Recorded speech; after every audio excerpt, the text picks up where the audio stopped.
Em 2018, o senhor tentou uma aliança com a centro-direita para alcançar um apoio em torno da sua candidatura. Esse é um caminho que o senhor pretende recuperar? O senhor fez sinais e respondeu, admitiu que tem se aproximado, tido contatos, conversas com o DEM. Você está sendo vítima de uma propaganda do lado desonesto do PT. Eu defendo um projeto nacional de desenvolvimento que tem que se sustentar na realidade brasileira.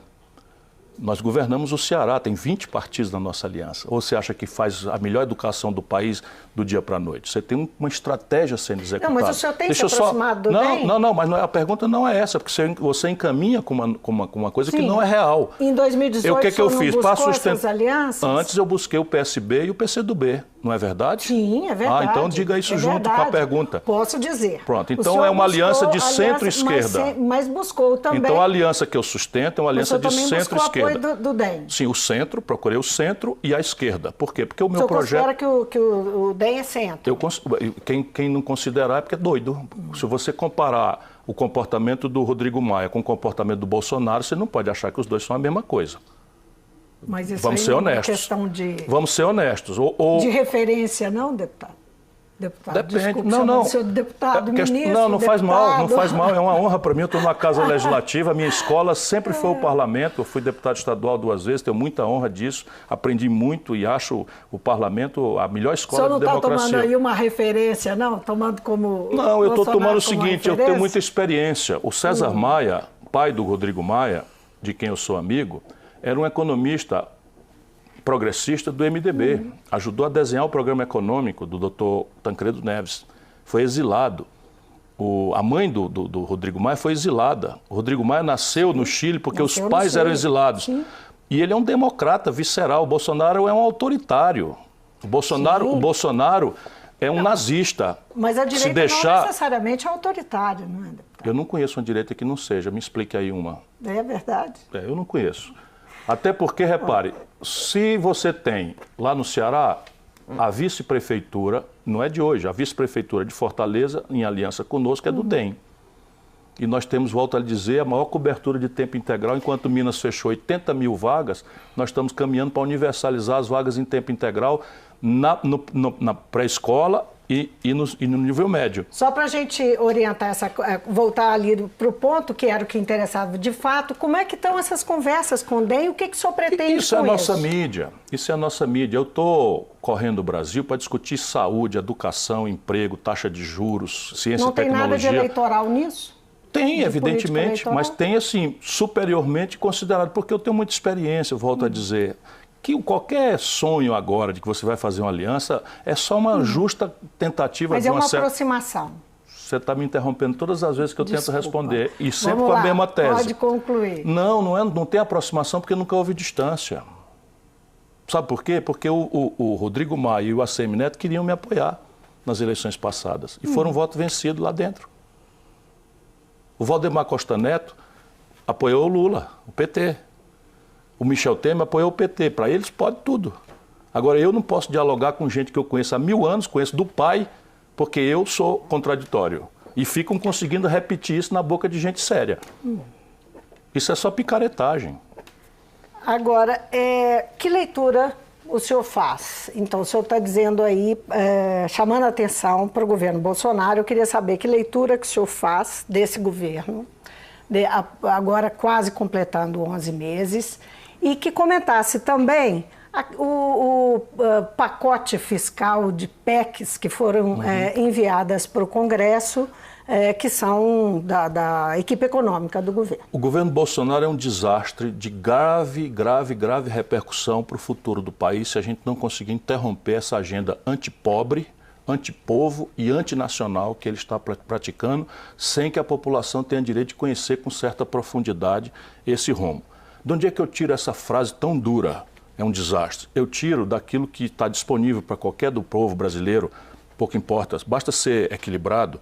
Eu criei um negócio chamado Observatório Trabalhista, está na internet. Então, de 3 em 3 meses, eu faço o que nós deveríamos fazer. Em vez de ter paixão, ódios, a gente olha com inteligência as coisas. Então, eu olho como é que vai indo o governo Bolsonaro em todas as questões que interessam. E aí tiro dali, por exemplo, que o Bolsonaro tem a pior execução de orçamento, a menor aplicação em educação pública da história. O Bolsonaro, nesses 10 meses, foi a pior aplicação em saúde. A consequência disso é que nós estamos passando por 57% apenas de cobertura vacinal, saindo de 90%. O Brasil era uma área livre de sarampo, agora o sarampo voltou como uma epidemia. O Brasil está arriscado a ter de volta a poliomielite. Só para você ter uma ideia de como é que é o detalhe que eu levanto as coisas. O Bolsonaro tem a pior execução orçamentária em ciência e tecnologia, que é o outro nome de soberania nacional. Sem uma aposta na ciência, na tecnologia, o Brasil vai ser uma ex-nação. Nós vamos ficar dependendo de tudo e não vamos ter dinheiro para pagar. Pois bem, o Bolsonaro está com a pior execução em segurança pública. É a pior execução orçamentária. Então, em todos os indicadores, é um governo que investe muito menos do que qualquer outro governo investiu, que já não foi uma Brastemp. A resultante disso, na prática, são números que eu vou repetir, porque é o sentido moral superior do estar na luta. 13 milhões de desempregados, 38 milhões e 800 mil brasileiros vivendo de bico. Isso é recorde na história, produzido no governo Bolsonaro. O câmbio está a 4,20. Aí você diz, o povo não compra dólar. Tá bom, o povo não compra dólar, mas come pão. E pão é feito de trigo, e o Brasil não produz trigo, tem que comprar de fora. Se o preço do dólar sobe, o preço do trigo sobe, o preço do pão sobe. As passagens de ônibus vão subir, porque acabou de subir o óleo diesel. Porque nós estamos importando do estrangeiro, o Bolsonaro rasgou o Brasil, e nós estamos com um terço das refinarias brasileiras paradas, enferrujando, e estamos importando gasolina, óleo diesel e gás de cozinha do estrangeiro, pago em dólar. Como é que Espera um pouquinho, olha os números, para explicar por que o governo Bolsonaro é uma tragédia. Aí alguém pergunta, mas não tem um lado bom? Tem. Por exemplo, para a vergonha da velha esquerda brasileira, o Bolsonaro está com a menor taxa de juros do Banco Central da história da Selic. Para não dizer que eu não acompanho as coisas positivas, os homicídios estão caindo no Brasil. E basicamente a queda no Ceará a gente entende porque foi uma colaboração de uma política do Bolsonaro, que eu reclamava há 15 anos e que o PT estranhamente não fez, que foi deixar as cabeças do crime organizado, das facções criminosas, comandando o crime, com acordo com as autoridades lá dentro dos presídios de São Paulo e do Rio. Foi o Bolsonaro assumir, transferiu as cabeças todas para os presídios federais, 57% de queda dos homicídios no Ceará. Então, eu estou acompanhando o governo.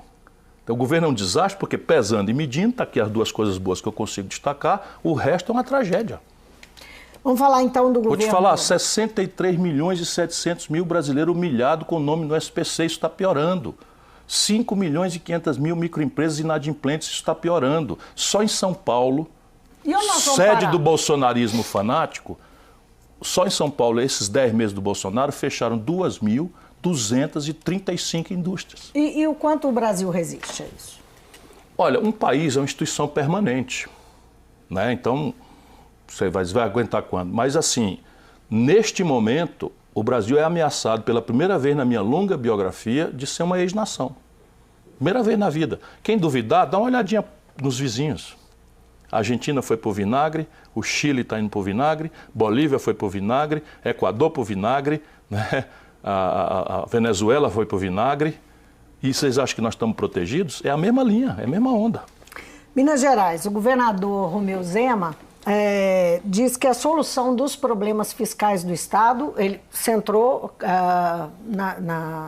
o governo dele na solução do problema fiscal do Estado e diz que a única solução passa pelo acordo do regime de recuperação fiscal, que é aquele acordo com a União e com uma contrapartida que impõe algumas medidas bastante amargas ao Estado. Qual é a sua opinião sobre a posição de Romeu Zema, a orientação do governo dele? Esse é um erro brutal e que pode ser mortal para o Estado com as características de Minas Gerais. Deixa eu tentar de novo sustentar por quê, lembrando que eu não sou um poeta que cheguei de paraquedas nesse assunto. Eu fui prefeito da 5ª maior cidade brasileira, recebi a cidade com 3 meses de funcionalismo atrasado, a 3 administrações, e botei em dia, paguei em 3 meses, os meus 3 meses em dia e os 3 meses atrasados. Enfim, saí o prefeito de capital mais popular do Brasil. Quando fui candidato a governador, ganhei em todas as urnas de Fortaleza. Em 4 delas eu tirei 100% dos votos. Não estou falando isso para me gabar, estou falando para me apresentar, porque eu conheço, sabe quanto? Eu fui ministro da Fazenda do grande brasileiro das Minas Gerais, Itamar Franco, ajudei a fazer o real. Sabe quantos dias eu tenho de déficit público na minha história? Nem um único dia. Sabe quantos políticos brasileiros que têm essa experiência de prefeito, governador, ministro da Fazenda, portanto, tiveram ocasião para ter déficit? Quantos políticos brasileiros podem dizer isso? Nenhum, só eu. Isto dito, o caminho é o seguinte, vamos raciocinar juntos. Minas tem um problema de fluxo, não é de estoque. O que é que eu estou falando? Minas gasta mais do que recebe, do que arrecada. E tem um passivo, que é um endividamento estrutural muito grande, e um endividamento patrimonial muito grave entre os servidores públicos, na questão da Previdência Social. Como é que esses conservadores estão fazendo? Quando você tem gasta mais do que arrecada, você tem duas soluções alternativas. Ou aumenta o ganho, aumenta a receita, ou diminui a despesa. Ou uma coisa equilibrada dos dois. A despesa de Minas está no osso. Os funcionários estão há anos sem receber reajuste decente. Agora, entrando na Assembleia, estava lá o pessoal da Unimontes reclamando que estão há 9 anos sem reajuste. Então, o gasto corrente em Minas Gerais já está muito deprimido. E o fluxo? O Ceará cobra 8% sobre as grandes heranças, mas o Zema é um barão, é um rico. Esta solução ele não cogita. Eu não estou falando de herança da classe média, 2, 3 milhões de reais de patrimônio, esqueça. A gente cobra 8%, lá de cima nos Estados Unidos cobra 40%. O servidor público de alto salário, lá, Ministério Público, juiz, etc., paga 14%. Há muito tempo no Ceará. Aqui, ele faz a opção de cortar 80 mil matrículas de tempo integral. No Ceará, nós estamos universalizando a educação em tempo integral. Percebe? A questão é que senhor você quer servir. Então, no questão do fluxo, no caso de Minas, evidentemente tem que melhorar a receita. Entre a questão do passivo, o estoque do passivo. Então, Minas tem alguns ativos riquíssimos. Por exemplo, a Copasa, a CEMIG e a Codemig. Tomando só o exemplo da Codemig, a Codemig tem direitos minerários. Isso é uma coisa que a gente precisa ajudar o povo a entender. A Codemig, ao longo dos anos, foi adquirindo direitos à exploração de minas, de minérios dos mais sofisticados e variedades. Pois bem, especialistas me dizem, porque eu estou estudando profundamente a questão de Minas, que eu quero para mim o lugar na história do presidente da República que libertou Minas Gerais.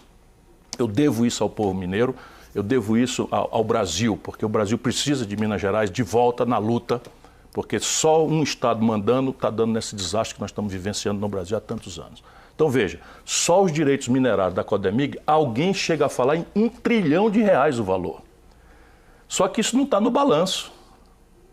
Quando o senhor Zema for vender, que a mania desses caras é isso, é vender. Então vamos esquecer se a privatização é uma boa ferramenta ou não. Não é estranho que essa gente não produz nada.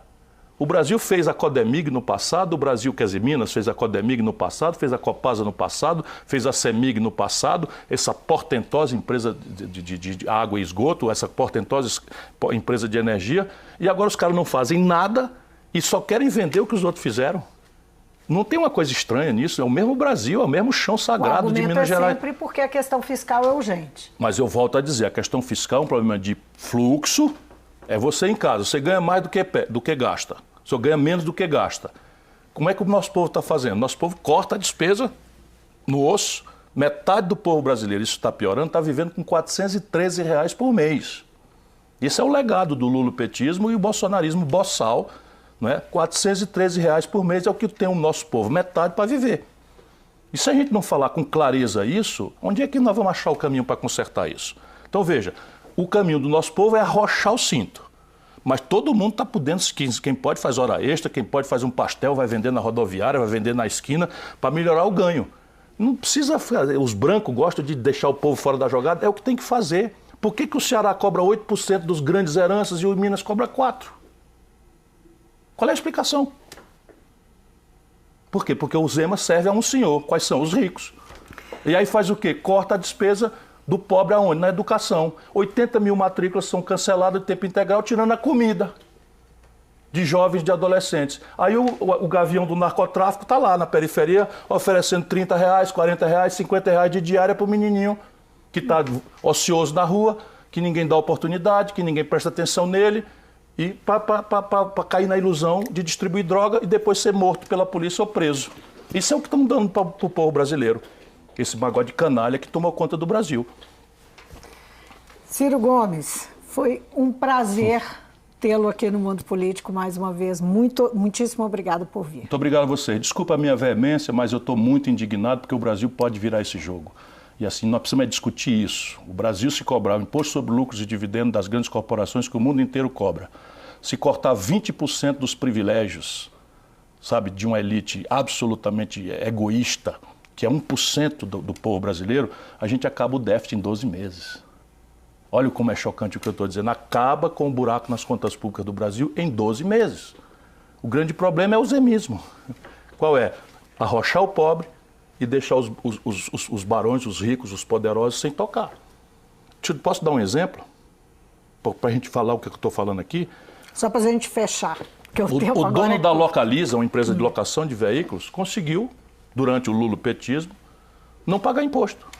Uma empresa de locação de veículo, não é uma indústria que agrega valor, não é uma empresa de locação de veículo, compra os carros direto na fábrica sem pagar imposto.